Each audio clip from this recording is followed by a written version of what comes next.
Kelompok Khawarij ini memiliki sikap berlebih-lebihan dalam beribadah, dalam beragama. Ada rasa ketidakpuasan terhadap syariat ini.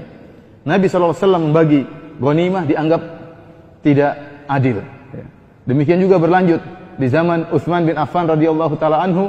Utsman bin Affan radhiyallahu taala anhu yang Rasulullah SAW begitu memuji Utsman sampai Rasulullah SAW mengatakan, "Ala astahi min rajulin yastahi minhul malaikah." Kenapa aku tidak merasa malu dengan seorang yang malaikat malu kepada dia, yaitu Utsman bin Affan. Tetapi orang-orang Khawarij tidak setuju dengan pemerintahan Utsman. Mereka menganggap Utsman tidak adil.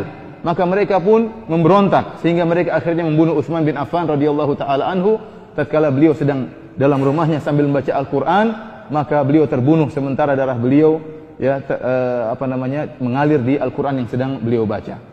Padahal siapa lagi yang lebih adil seperti Utsman bin Affan? Siapa lagi yang lebih soleh dan bertakwa seperti Utsman bin Affan? Tetapi orang-orang Khawarij tidak pernah puas. Dia menganggap para sahabat tidak adil. Dia menganggap para sahabat harus sempurna sehingga mereka pun memberontak terhadap Utsman dan membunuh Utsman. Demikian juga di zaman Ali bin Abi Thalib. Di zaman Ali bin Abi Thalib mereka pun protes kepada Ali bin Abi Thalib. Mereka mengkafirkan Ali bin Abi Thalib gara-gara Ali bin Abi Thalib hanya mengirim surat kepada Muawiyah. Gara-gara mengirim surat kepada Muawiyah, Ali bin Abi Thalib dikafirkan. Gara-gara Ali dan Muawiyah mengadakan perjanjian, di antara dua kelompok ini, kelompok Ali dan kelompok Muawiyah, maka orang-orang Khawarij pun mengkafirkan Ali bin Abi Thalib radhiyallahu taala anhu. Oleh karenanya, Khawarij muncul secara kelompok itu di zaman Ali bin Abi Thalib. Muncul secara kelompok besar, muncul di zaman Ali bin Abi Thalib, membangkang dari pemerintahan Ali bin Abi Thalib. Yang sebelumnya mereka bersama Ali bin Abi Thalib. Namun tatkala mereka mendapati sikap-sikap Ali yang mereka tidak benar, mereka langsung mengkafirkan Ali bin Abi Thalib dan memberontak dan berusaha untuk membunuh Ali bin Abi Thalib. Keluarlah 6.000 dari pasukan Ali bin Abi Thalib membelot dan ingin menyerang Ali bin Abi Thalib. Mereka adalah orang-orang Khawarij, 6.000 orang. Tatkala itu Ibnu Abbas radhiyallahu taala anhuma datang kepada Ali bin Abi Thalib. Ibnu Abbas mengatakan, biarlah wahai Ali, saya ingin berdialog dengan mereka, siapa tahu mereka sadar. Kata Ali, ini akhafu alaik, saya khawatir kau akan dibunuh wahai Ibnu Abbas. Ibnu Abbas adalah sepupunya Nabi sallallahu alaihi wasallam. Maka Ibnu Abbas radhiyallahu taala anhuma mendatangi 6.000 orang-orang Khawarij dan dia memakai pakaian yang sangat indah tatkala itu untuk bertemu dengan orang-orang Khawarij. Tatkala bertemu dengan orang-orang Khawarij, yang pertama dikritiki pakaiannya Ibnu Abbas. Kenapa kau pakai pakaian yang indah seperti ini wahai Ibnu Abbas? Ibnu Abbas mengatakan Rasulullah SAW pernah memakai yang lebih indah daripada yang saya pakai. Kemudian Ibnu Abbas membacakan firman Allah Subhanahu wa taala, "Qul man harrama zinatallahi allati akhraja li ibadihi wat thayyibati minar rizq." Katakanlah, siapakah yang mengharamkan perhiasan dan keindahan yang Allah keluarkan bagi hamba-hambanya dan perkara-perkara yang baik.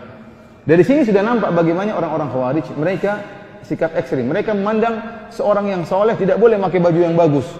Seorang yang soleh harus pakaiannya kumal, harus pakaiannya jelek, tidak rapi. Itu orang yang soleh. Sehingga waktu Ibnu Abbas memakai pakaian yang indah, mereka protes. Padahal diperbolehkan dalam syariat Islam. Terjadi dialog antara Ibnu Abbas dengan mereka sehingga akhirnya 2.000 sadar dan bergabung dengan Ali bin Abi Thalib, tinggal 4.000. Maka kemudian terjadilah peperangan yang dahsyat antara pasukan Ali dengan pasukan Khawarij, sehingga akhirnya terbunuhlah sebagian besar mereka dan sebagian kecil mereka kemudian kabur lari, kemudian melanjutkan pemikiran Khawarij mereka.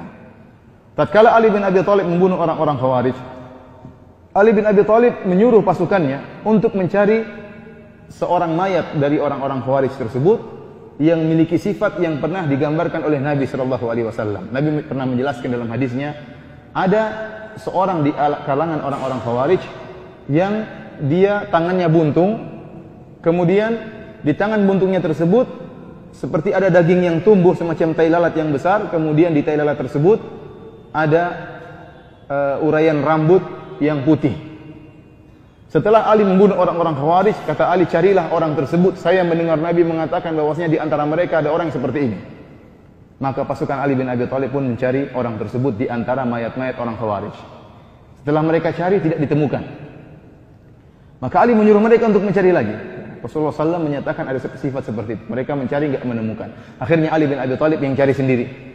Maka dia melihat ada tumpukan-tumpukan mayat, kemudian dia pindahkan mayat-mayat yang menumpuk tersebut, ternyata di bawahnya ada mayat sebagaimana sifat yang disebutkan oleh Nabi sallallahu alaihi wasallam, yaitu ada seorang yang tangannya buntung, kemudian di ujung tangan buntungnya tersebut ada semacam tai lalat besar, kemudian ada rambut-rambut putih yang terurai dari tai lalat tersebut. Maka Ali bin Abi Thalib pun sujud bersyukur kepada Allah Subhanahu wa taala karena dia telah membunuh orang-orang Khawarij yang diperintahkan oleh Nabi sallallahu alaihi wasallam untuk membunuh mereka.